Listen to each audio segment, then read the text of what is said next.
If you were told that you were going to be given half an hour's interview with God, and you had the privilege of asking one question, I wonder what you would ask. You might be given some preparation too, because when you think, what is your ultimate question, you'll probably do many things before you arrive at it. And I know many people who discover that they had no question to ask. The situation would be altogether too overwhelming. But many people to whom I've put this problem say that the question that they would ask is, who am I? And that is something we know very little about, because whatever it is that we call I is too close for inspection. It's like trying to bite your own teeth or to touch the tip of your finger with the tip of the same finger. And although other people can tell you who you are and do, they only see you from the outside, as you see them from the outside. And you don't see from the inside. And so the nature of what it is that we call I is extremely puzzling, because there is some confusion as to how much of us is I. We talk in ordinary ways about my body, my feet, and when we go to the dentist to have our teeth fixed, we regard him rather as a mechanic. Like you take your car to the garage, so you take your body to the surgeon or the dentist or whatever it is to be fixed, have the parts changed or something of that kind. And they're really getting to work on that now. And so the question is, when somebody has a heart transplant, that sounds very radical, because we say, in my heart of hearts. But nowadays, most of us seem to feel that whatever it is that I is located in the head. Somewhere behind the eyes and between the ears is the center. And the rest of us is an appendage, a vehicle, which carries the self around. Now, popular speech also reflects the sensation that I am very different from what we call the other. Other people, other things, anything that we can become aware of is sort of other. There is an opposition, apparently, between the knower and the known. And so we talk about facing reality.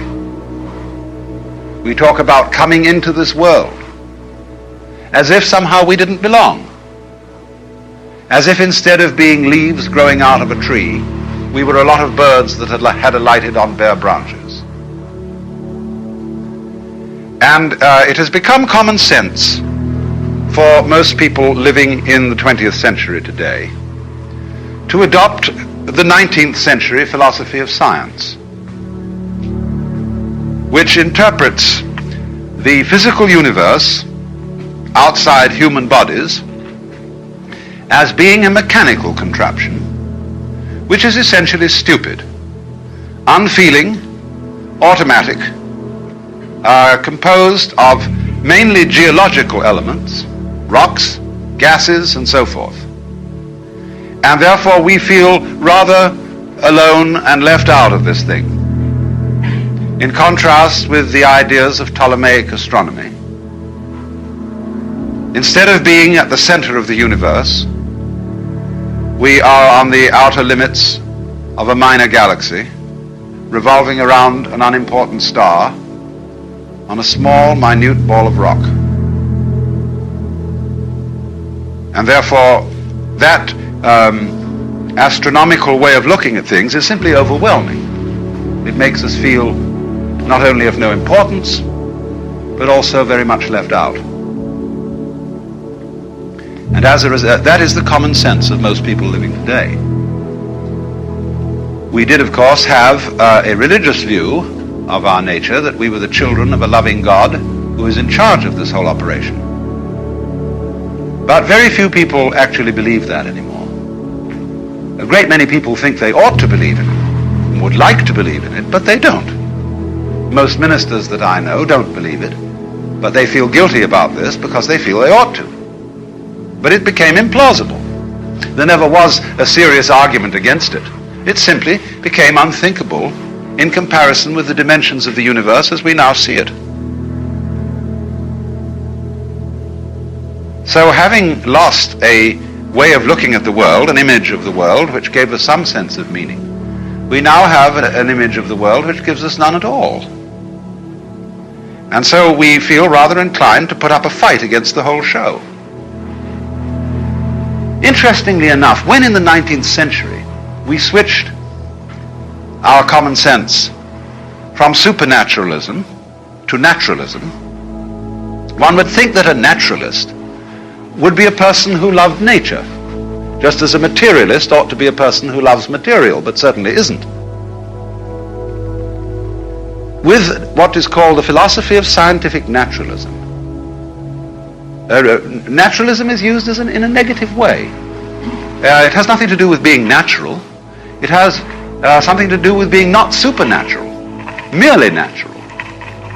And all sorts of phrases were coined in that epoch, which I would call put-down phrases.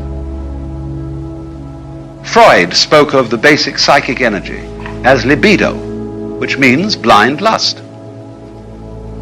People like Ernst Haeckel spoke of the universe as being a manifestation of blind energy. Think of that put-down word, blind. And therefore we also speak of unconscious mental mechanisms. And the very word unconscious, as being the deeper aspect of our psyche, is a negative word and a put-down word. So as to say, what you are functioning as a rational ego with values and with a capacity to love is simply the epiphenomenon of a purely mechanical process. Too bad. So as a result of this so-called naturalism, we began to put up the most whopping fight against nature that was ever engaged in. And that fight is an expression of our fury and of our feeling of being left out. So that the technological experiment, which became possible as a result of the mechanical sciences, has largely been conducted in a spirit of rage. And the results are evident all around us. Here in Palm Springs, you are gradually getting all the smog from Los Angeles. This great cloud of poisonous gas put up by a city which is exemplary in this whole civilized world for fouling its own nest. Perhaps only Calcutta could be a bit worse, or some such terrible slum. But we have done it by technology, by ruthless beating about of nature without consideration for what the scientist would call our ecology. Ecology is that aspect of science which deals with the relationship between organisms and their environments. Ecology is the study of the balance of nature, of the way in which every living being depends upon innumerable other living beings of all species.